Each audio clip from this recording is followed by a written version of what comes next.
I'm Peter Fury. I'm the PR manager at PQUBE.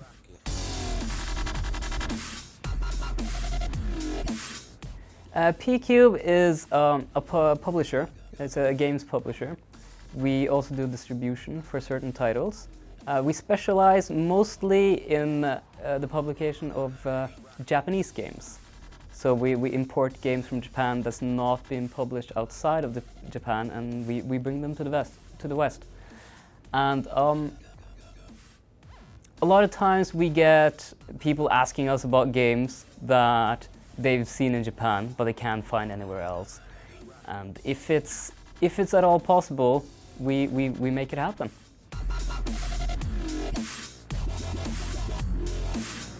Well, MXGP2 has a lot of new features because the previous game was good and it was well liked by the fans, but a lot of people asked about additional features. They wanted new control mechanics, they wanted new game modes, and the guys at Milestone spent a lot of time just working on putting all of those things in for this year's MXGP. So we've added the Motocross of Nations, which is like the World Cup of motocross, and we've added the Real Events mode, which takes events from previous years and lets you play them again and change the outcome. And we also added Indoor Stadium mode, which is based on how the Americans tend to do motocross, which is shorter tracks, a lot more bends, a lot more jumps, way more intense and way harder to play. And we've also added the test track, which lets you test out your new bike, test out different bikes, whether you want to do MXGP bikes or MX2 bikes, test out the modifications to your bike.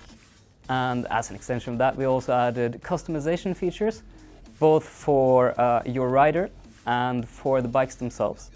Every part of your bike can be customized, and several of the customization features will affect the performance of your bike. So you can have more speed, you can have more handling, you can improve the brakes on your bike, and you can customize it exactly how you like your bike to perform.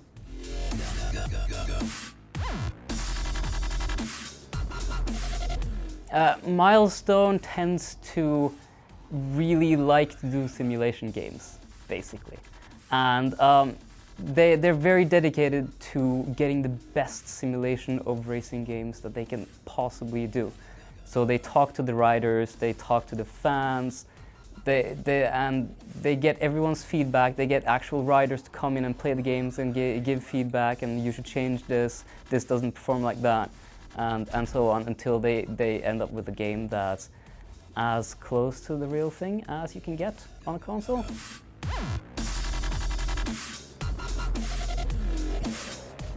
In the Real Events mode, you get certain events from previous year's MXGP, where, for example, the first event you can unlock is Ryan Villopoto's non-start in the Losail MXGP in Qatar, where his bike wouldn't start at the start of the race.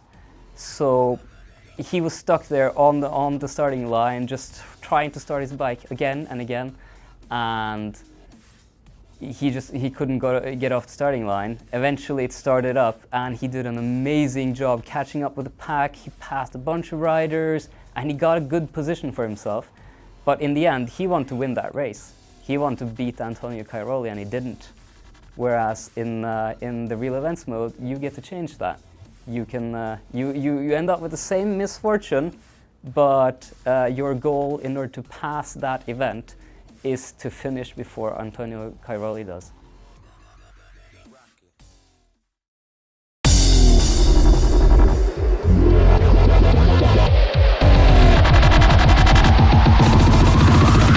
Rocket.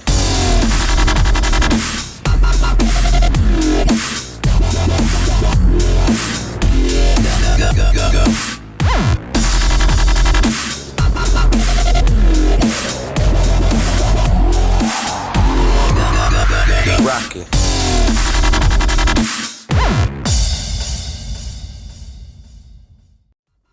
I'm Peter Fury, and this has been a presentation of MXGP2. It's out on April 8th, and I hope you pick it up. and I hope we can play online and have a good time. Cheers.